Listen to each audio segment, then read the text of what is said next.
Oh, where's my volume? All right. Saturday morning, on this beautiful Saturday morning. Think, see marathon number 55. Actually need to write that down today. That way I can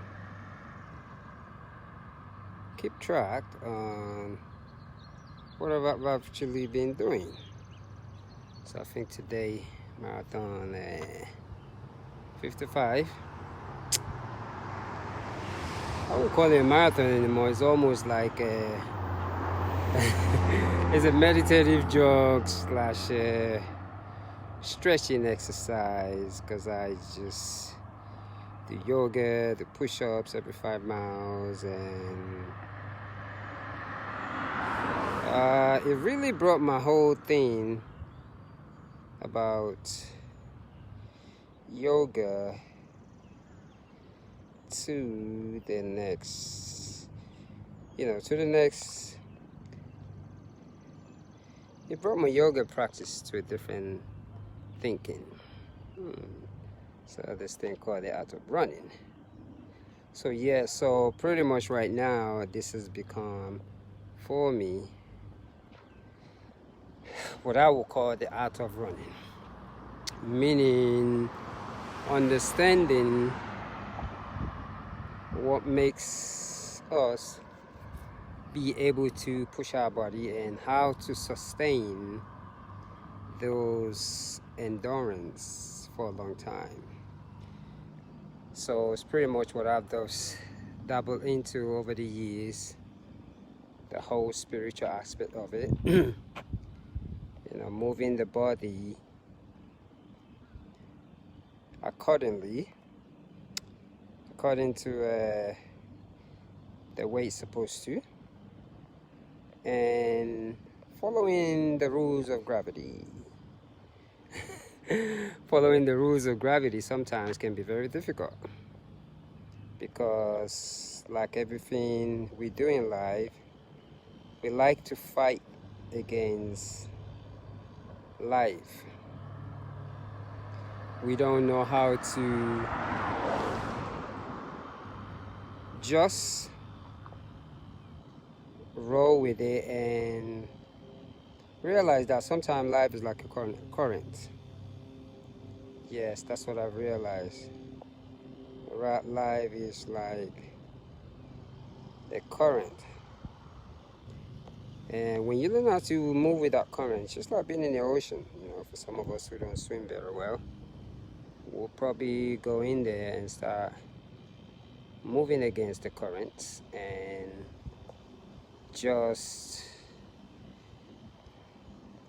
that is just based off out of ignorance. So what we do, that's why people end up drowning in that water. So it's kind of just funny like that, but running is like that too.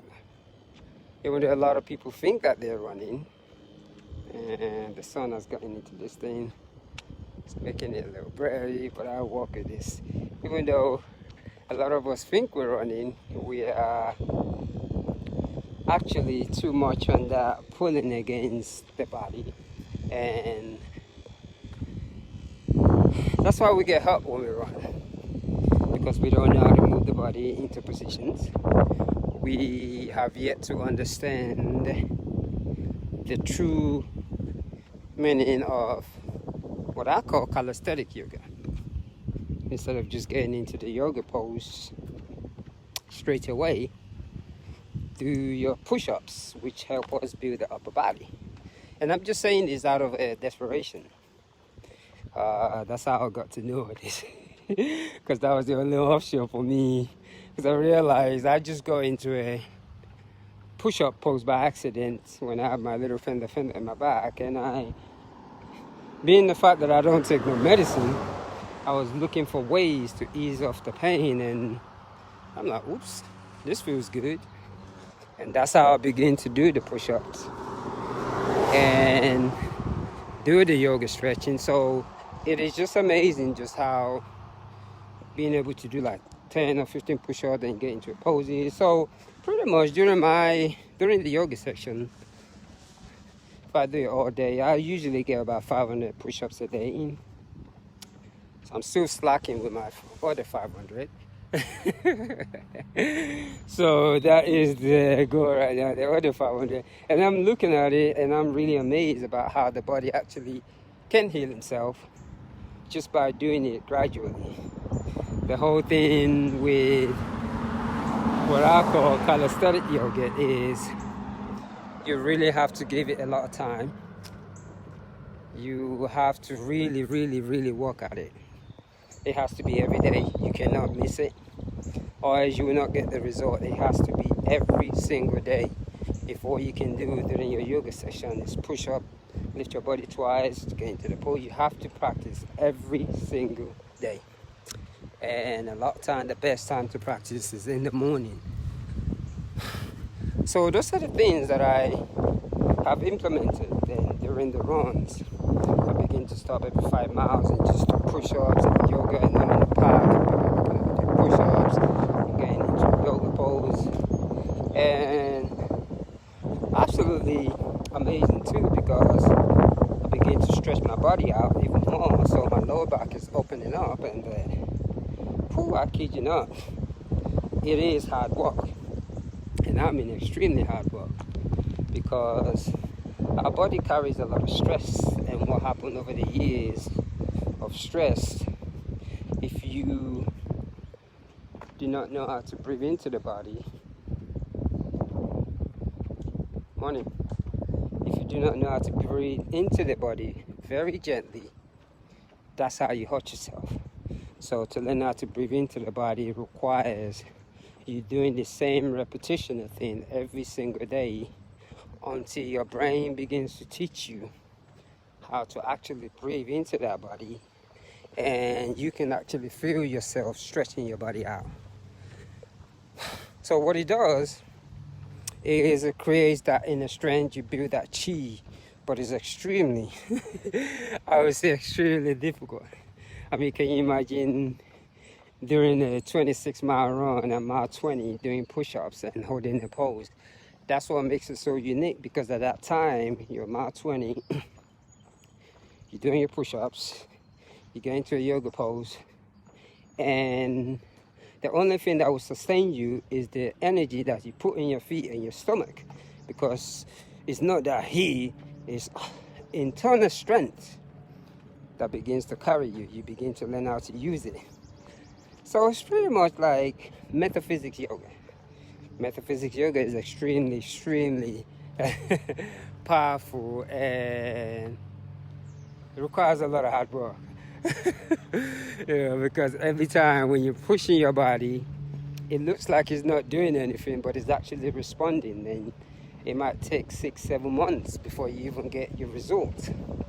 But you have to do it every day.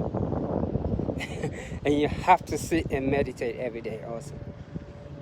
I was talking to a young friend of mine yesterday, and most people will say that they talk about their attention span, their mind runs around. Well, when you begin to meditate at the first time, the best thing to do, I'm just suggesting, but I do know it'll work, is, I call it just make an effort. Don't try to sit down there and think you're gonna go into some Zen mode and be on the airplane, visualize. No, I think those things come from people who are teaching meditation who didn't really practice properly.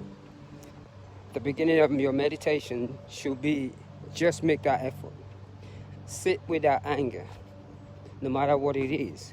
And as you begin to sit with that anger, you feel a lot of pain in your body. That's when you stop. But keep on sitting every day until you begin to learn how to breathe by yourself. Forget about all these audios that they say close your eyes. It's just not, it might work for some, but if you're beginning, The first road of meditation that one needs to conquer is called the effort. Make the effort. It doesn't matter what emotion comes into your head. If you have to cry, cry. Because those are, I call it crying poses, crying meditation. But the effort to sit down on the floor requires at least 3 months of everyday practice. And nobody wants to do that because we like the quick fix. It is not going to come easy because you are that universe, you are that God. So your subconscious mind is just trying to see if you are really, really serious before it begins to take you seriously on that path. So those are the things that I've noticed that once you get into that habit of meditation, it has to be a lifestyle. I always say people, I don't have time, I'm too busy. And it really makes me laugh because those I don't have times is not reality. It sounds good and it makes sense, but the truth is, if you have a bad organ or something happened to one of your veins and you're lying down in that bed, all those things that you worry about every day, that you think you're busy, that you cannot leave alone, you will leave it alone. You will leave it alone. And at that moment, you will meditate, because once you're lying flat on your back and all you could see is your body still moving, functioning, but you cannot move your body, you begin to look up the ceiling. You either want to cry, and all type of things will come into your head. And at the end of the day, all those things that you think you were too busy to leave alone, that will not get done. Somebody else will do it for you. So that's just the way it works. So when people come up with, I got 2 kids, I got this, no, it's just an excuse. You just don't want to create time for those things. So those excuses, it's just not reality. Those excuses is what I call our ego speaking, because we don't want to create time for it. But, like I said, when nature creates time for you to meditate, all the things that you worry about, somehow, somebody will get it done for you. And it really makes you realize there's always another person to replace you. It doesn't matter what it is that you're doing, whether you're washing dishes, anything that we do in life. The moment we go through that transitioning with our body where we cannot function, right there, somebody else is there who will replace us. So the whole ideology of, oh, I can meditate, oh, my attention span, no, none of that. That is just your ego speaking.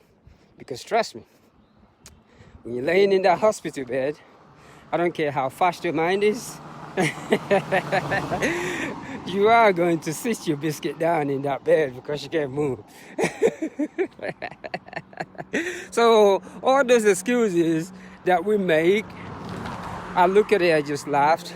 And I think it's because also it wasn't ingrained in us from the beginning of our childhood into our, what I call the spiritual entity that we grew up with. So yes, meditation and this whole 26-miler thing for me is building my upper body, because I do it slow, and it really amazes me how you can push your body back from what I call from injury to healing. The only thing is it takes a lot of hard work. It is not something that will come overnight. I wouldn't even advise anyone to do it because you got to have that discipline. But if you're struggling with your discipline and you don't have that ego, you know who to call. I'll be your guardians. But yes, today, it's a little hot this morning. See, almost afternoon on this 26-mile meditative jog. So I'm going to finish up, and I'm going to keep on emphasizing the whole thing with meditation, calisthenic yoga. And that's why I haven't been to a yoga class in years, because I do not know how to do yoga without doing my push-up first. Absolutely, that's out of the question. So let me go ahead here and focus. And I'm gonna say happy Saturday and one love. Peace.